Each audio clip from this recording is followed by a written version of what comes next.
Good afternoon, everyone. Welcome to the Health Educational Series put on by Home Health.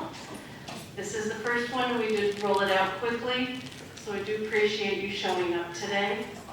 And we are lucky to have Dispatch Health here with us.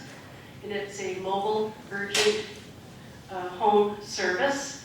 And I'll let them talk about their expertise. And then we can do some questions and answers after that. And it looks like they may have some goodies, not the pills and stuff. Those are the show and tell.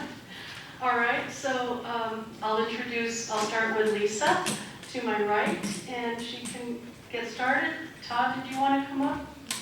Okay. We went ahead and started, so thank you so much, and welcome Dispatch. Thank you.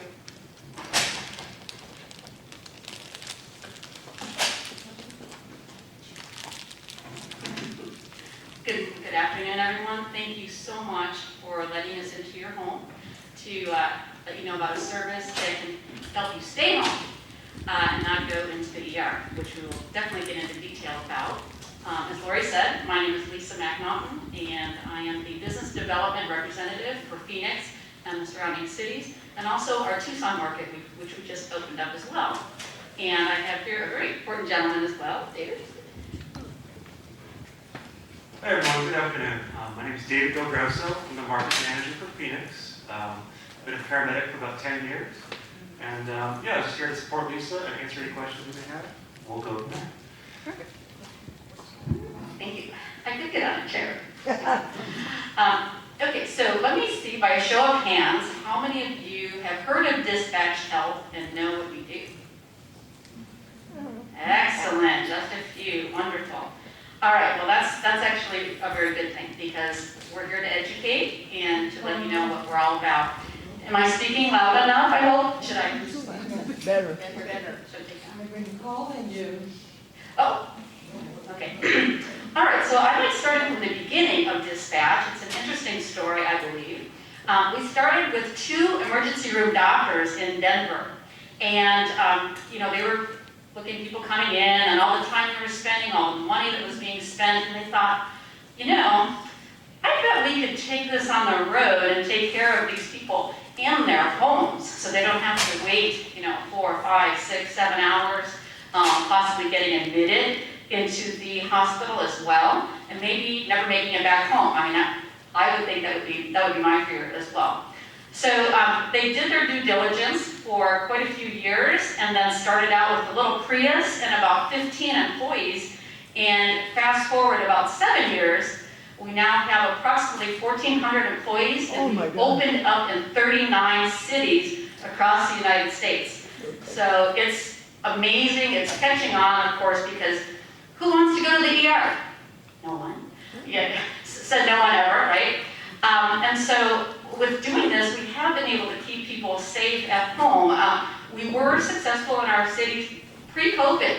I mean, of course, we did quite a few visits during COVID, and even now, of course, we're still doing quite a lot of visits. We started in Denver, and I believe Las Vegas was our second city, and then Phoenix was our third. So we've had quite a footprint in Arizona as far as our service. So what Dispatch does. Basically, we provide emergency room care in your home. So that includes things such as, I'll let David's my clinical expert, of course. So anything that you can do in a freestanding urgent care setting, we do in your home. I brought 2 of their kits. We carry a total of 6 of them. Basically, like I said, anything in that freestanding urgent care setting, if you fall, you need stitches, you need staples. We also have a moderately complex lab. What that means is we can do COVID tests, we can do flu tests. We have a little machine that can do a simple blood draw. We can tell you, a lot very quickly. We also do EKGs in the home. So we do a lot of different skills locally. That's the idea. Thank you. So not only do we provide the urgent care, we have also purchased and we own another service line that does mobile x-ray. So we are able to, provide that order if that's needed. Let's say someone phones, they fell, their leg hurts quite bad, it's swelling. Once the providers come in, if they see that possibly an x-ray would be beneficial, you don't have to get in the car or, have transport take you to get the x-ray. We can actually, call our service line and have that person come as well. So that's an advantage because, again, we want to keep everything at home as long as we possibly can. So how it works is this, and I do have flyers, I have the magnets with our phone number on it and all that. And so basically you would just independently call our request care line. And just like if you go to an ER or your doctor's office and you're updating information, you're gonna have to tell that person, the call ambassador, your name, your demographics, insurance information, things like that first. You don't get just right to what happened, right? Because that's just like when you go to the doctor or the ER, you do the same thing, right? Fill out the information so that they have a good scope of what's happening. So when you're speaking with that call ambassador, it's not a clinical person, it's someone who's asking clinical questions and putting that into a program. So depending on how those questions were answered as to whether or not we can come out to see you. We really need to get into detail because we're not about the numbers, we're about safety, we're about the best care possible for you, right? If you have a bone protruding out of your arm, of course you're going to go to the ER, If maybe you've had chest pains, and depending, again, how things are answered as to whether or not we're able to come out or not. David, maybe you could talk a little bit about the time frame of those calls as well. Thank you. So we are open 7 days a week. Our operating hours, we open at 8 a.m. is when the first car goes out, and we go all the way until 10 p.m. So we never shut down. We try our absolute best to do same-day visits, but just like your doctor's office, if you call around 2 or 3 or even late afternoon, the chances of you getting same day are much reduced. So we do our best to absolutely try to see you same day, but again, if you do call in later in the day, you might be asked to see if you're available the next day. So that's kind of what it looks like. Go ahead. Excuse me, I don't mean to interrupt. We have some people that read lips. Are you comfortable taking your mask down? Absolutely. All right, thank you. Thank you. Yes. I mean, you're just insane, so we're good. Thank you. All right, thank you for that. I don't want to open it up to questions yet because we have a few more things to discuss. So not only can our service help you in your community, it can help your children, it can help grandchildren. We take care of 3-month-olds up to end of life. So we see people on hospice and just everything in between. So this information as well, you can share with relatives and family and that kind of thing. And of course, people maybe that weren't able to come down today. All right, should we open up to questions? Oh, wait, one more good one. Insurance, how do I pay for this? We are contracted with all the major insurance companies, Blue Cross Blue Shield, Cigna, Aetna, we do have quite a list, Medicare, Medicaid, Access, so quite a lot. I believe the only 2 would be VA, although TRICARE, we do cover that as well. TRICARE and I believe tribal insurance, and that's pretty much it, I believe. So you're covered there. Now, if there's someone who does not have insurance, it is a flat rate of $275. Not $2,000 or $3,000 or $4,000 and the whole day at the ER, but $275. And you may ask, well, do I give that to the provider when they come to the home? Absolutely not. When you call the care line, you would give them that information as well. So you already know there's no hidden fees or anything of that nature. When the nurse practitioner and the EMT come out, it's about an hour visit. So they don't just rush in and rush out, so they're about an hour. And, in that time, no matter if they do stitches and hang an IV or maybe treat for dehydration, antibiotics, this kind of thing, there's no extra fees. It's that $275 or whatever your deductible is. Many people, if you just look on your insurance card, it says an ER visit right on your card, and you already know what that copay is. So then you would just provide them with your credit card so they can, have that in the system. We do have some people who, use our service more than once a month, and that's legitimate. However, when we see that there may be someone who's just kind of calling as a doctor, because we're not the doctor, we're not trying to be the doctor, we actually communicate with your primary care physician, family members, the community, whoever, needs to, whoever you want to know about, what has happened during that visit. Because it might be something on the weekend that, we don't want you worrying about, oh my gosh, my doctor's, I need to tell them, we can do that. The providers can do that right while they're at home, in your home.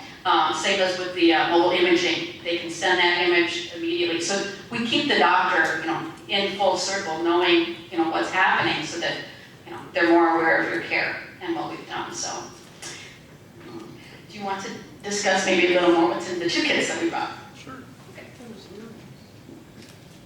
So like I said, we do carry a total of 6 kits. We have specialty items. For example, we have a wound care kit, we have ortho, we can do slings, we can do quite a bit of stuff. The ones I brought today were the MedLab kit. So these are things that we might do as like a courtesy dose. So let's say you need your first antibiotic, but you can't get out to the pharmacy right away. We would be able to dispense that first medication for you right then and there. That way you have it right away, you're not having to go to the pharmacy. Yeah, I mean, it's the other one, so this one's like our MedLab kit, and the other one would be our ortho kit. So bumps, bruises, sprains, we can basically come out, assess, and go from there. Thank you. All right, so let's now open it up to some questions. I'm sure you may have a few. Anyone? Yes. You mentioned the time that you were open, but what happens during that time that you're not open during the night? So if we're closed or after hours, if it's an emergent setting, we would always ask you to call 911 or take that appropriate action or just reach out to your PCP, because we do have that hard cutoff time at 10 p.m. Go ahead. I have United Health, you did mention United, is that covered? Yes, absolutely. That is one that is accepted. Okay, thanks.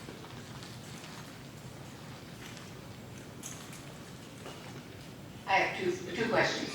Clarification, who are the providers that come out? Or at what level of care are they? Sure. So our teams are always in 2 in person. So on the one side, a technician is either an EMT or a paramedic. On the opposite side, they're a mid-level provider. So you're going to be seeing a nurse practitioner or a PA. But we always have a virtual doc oversight available 24/7. So if they get stuck, they need a second opinion, they need advice, they can reach out to that virtual doc real time in your home and get that advice right then and there.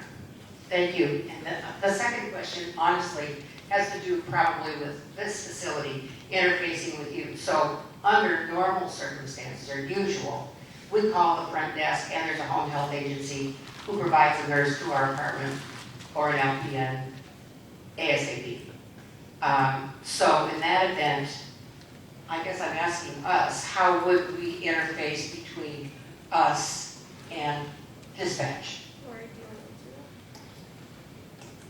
I think what it boils down to is what is your service plan or your care level here? Recently, just last week, I had a resident call home health, so I did pick up and answer. And they wanted a nurse. So we talked a little bit about what the issue was, and it was brought to my attention that she was a community member. And I said, well, let's talk this through. As a community member, this would be your fees and charges. Then I said, well, have you heard of Dispatch Health? Yes, I have. They came and saw me once upon a time for something else. So I said, why don't you call them? They will cover you under your insurance and or bill your insurance. And you can even ask them, what this cost would be, what it would look like for me, and you can decide whether you want us. It wasn't a 911 urgent need, so she did use dispatch. She was very happy. They even came out and did I think a Doppler or some kind of a mobile test. and she was very satisfied, and she did not get charged our nursing fee. Now, if you're life care, we go out, that is no charge. Does that answer the question a little bit? I think Yeah. it clarifies really what you're. Yeah, so if you're community or community plus, you know, dispatch might be your go-to, but you should always let us know that you're not doing well. And we can help you, walk you through. And they came out the same day for this individual, and we had really good turnaround times from a phone call being placed to having service provided on campus.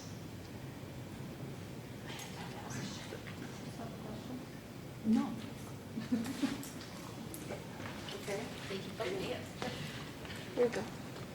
I was wondering, do you also have the facilities and the know-how to put an IV in as for someone who might be dehydrated? Do you start IVs, in other words, or intravenous? Absolutely. All of our technicians are trained and IV certified. Okay. And our medical director signs off. We have to basically prove to our medical director that we are competent in IVs. And she personally oversees that.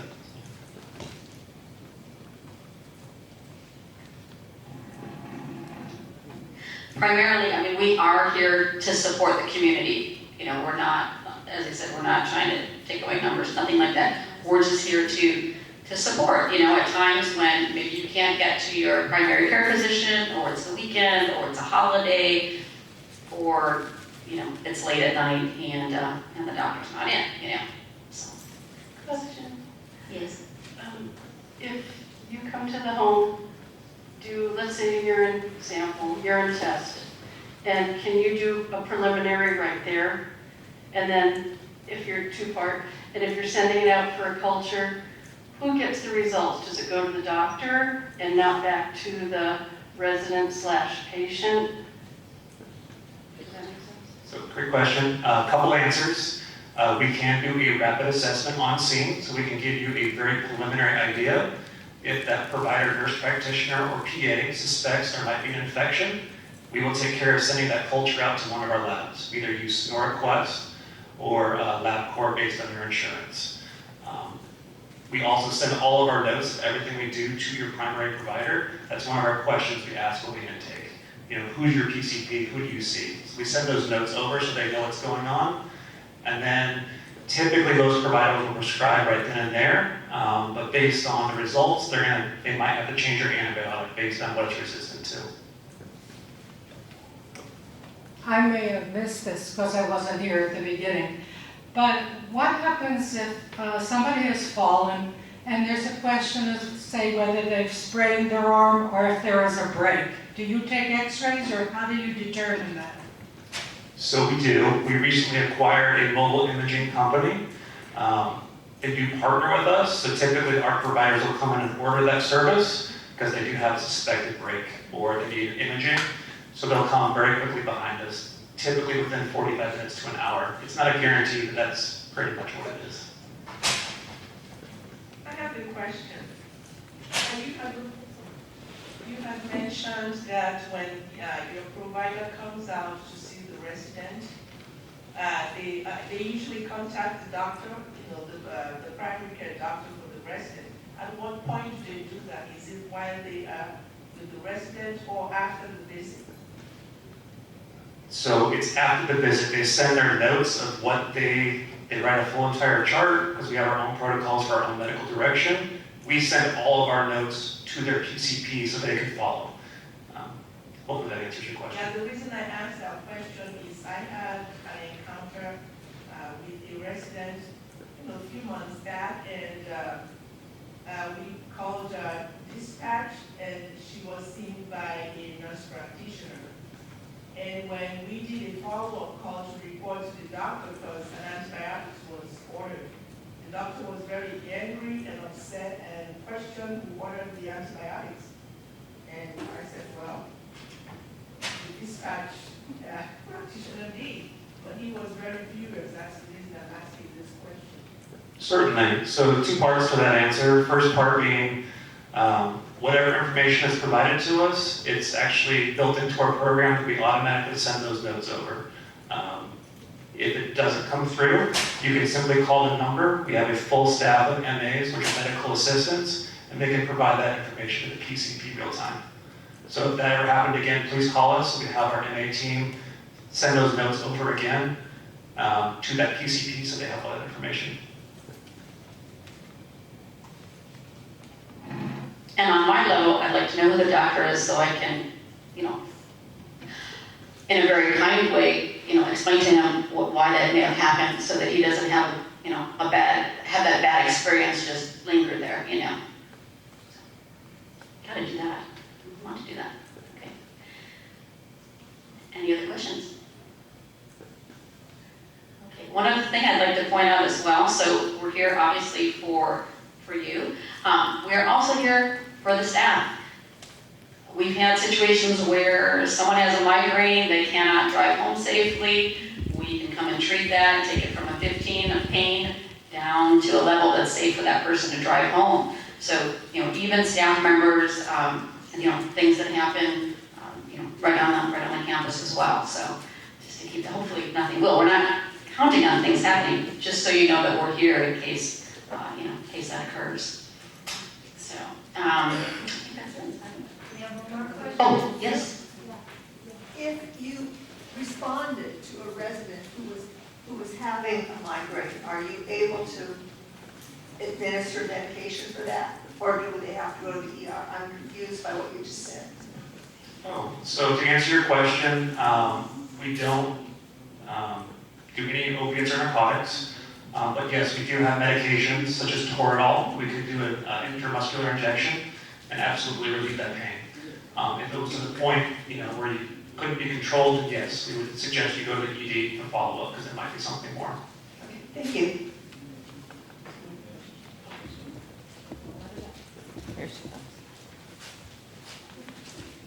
Could you please go through the protocol of what you would do with someone who's called you and said, I'm having chest pains? So we have what's called a risk stratification process. So when you call us, basically it's an algorithm. They're going to ask you a series of questions. How it's highlighted, green is go. That means you're able to see without any additional questions, just basic information. Based on your symptoms or what you're reporting, that could be yellow or red. Red means stop right then and there, and you're going to be referred to the ED immediately because that's something we shouldn't be seeing. It's not appropriate for urgent care. You shouldn't be waiting with crushing chest pain. So you would be calling the emergency or the 911? And we would say, please call 911 immediately with that crushing My chest pain. concern is that that patient might be rather agitated and is not able to communicate with you as well as you might like them to. I just wondered what would be your response to that, and how would you handle that? Sure, so that would go back to that stratification. They would ask clarifying questions. Basically, they try to find what's going on, try to ask different ways to see how and when we can help you. And we are not the solution for everything. Not everything we can see, especially if it's an urgent issue or emergent, that needs to go to the ER. So we would refer you right there. We can see most things just like in urgent care, but that would be the same experience if you did go to a freestanding urgent care. If you walked in the door, you checked in and said, hey, I have crushing chest pain, they would say, please go to the ER or we'll call you an ambulance. Same exact response with us. Thank you.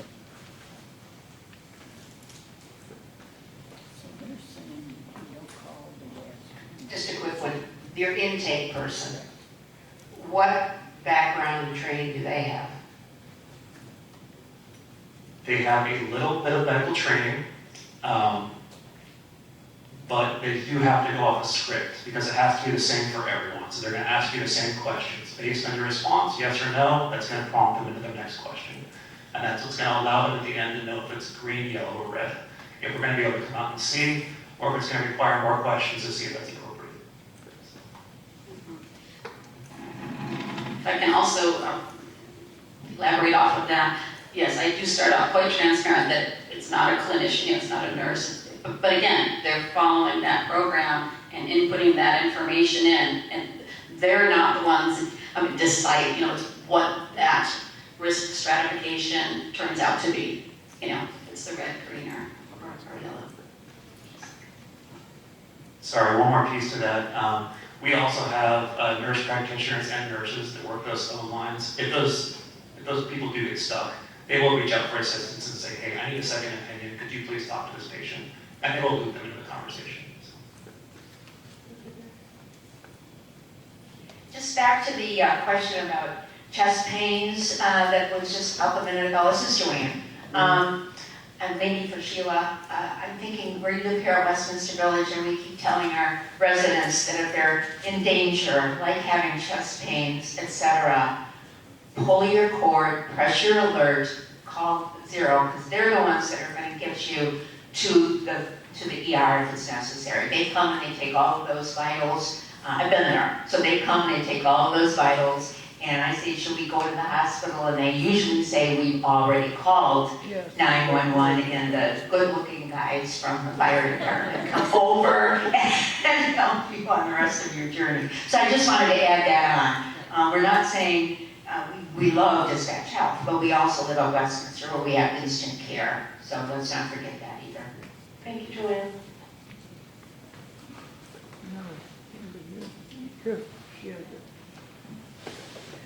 I sometimes need a blood draw prior to a treatment from my doctor, and it needs to be done 3 or 4 days prior to the treatment. Do you come and do that?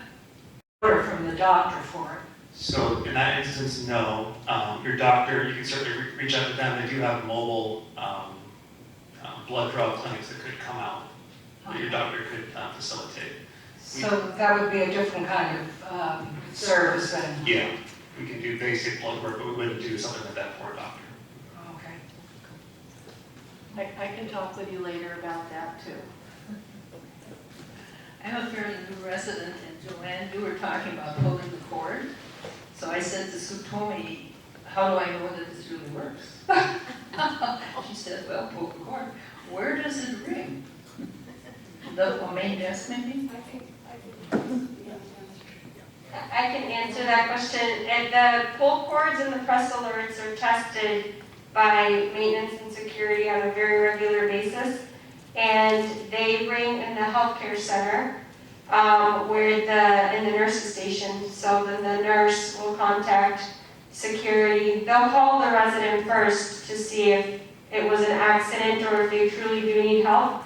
And then security is dispatched, and then depending on the severity or the need, home health nurse on duty is then called by the front desk. Reception doesn't get the phone cord. I have a dispatch question. So you go in, you have your appointment, your clinician is on site. How do they know this person's history and that it's accurate?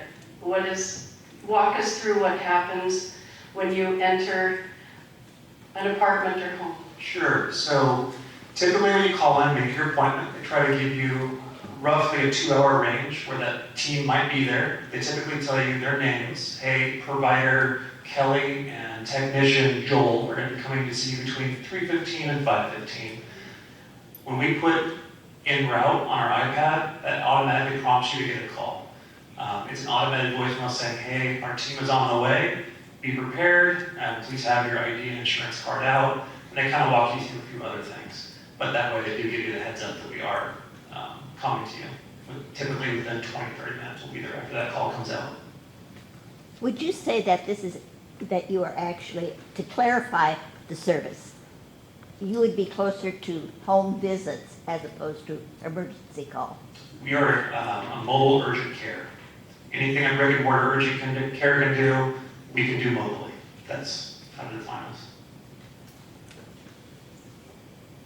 Phoenix is a big city.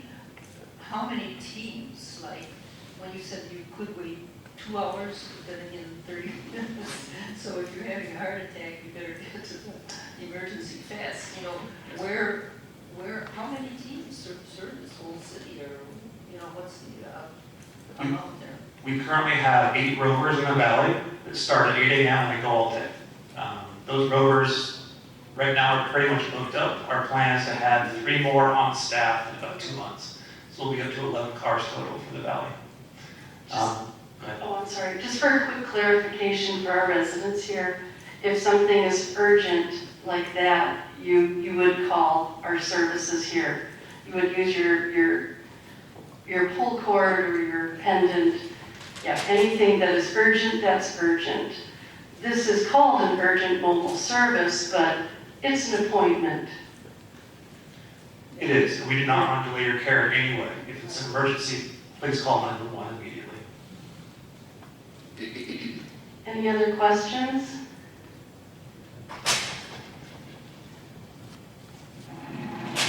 All right.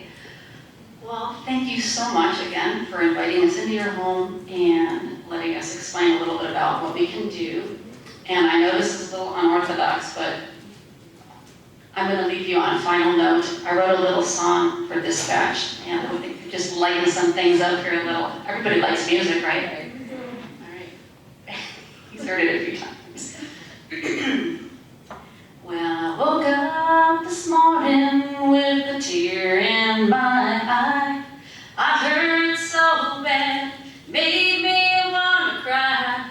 But I remember my best friend told me something she read. Home is where your health is, that's what dispatch says. Dispatch health, don't you worry anymore. Dispatch health, we come straight to your door. No more wondering or worrying if you'll ever be seen. Home is where your health is, that's what dispatch means. Thank you.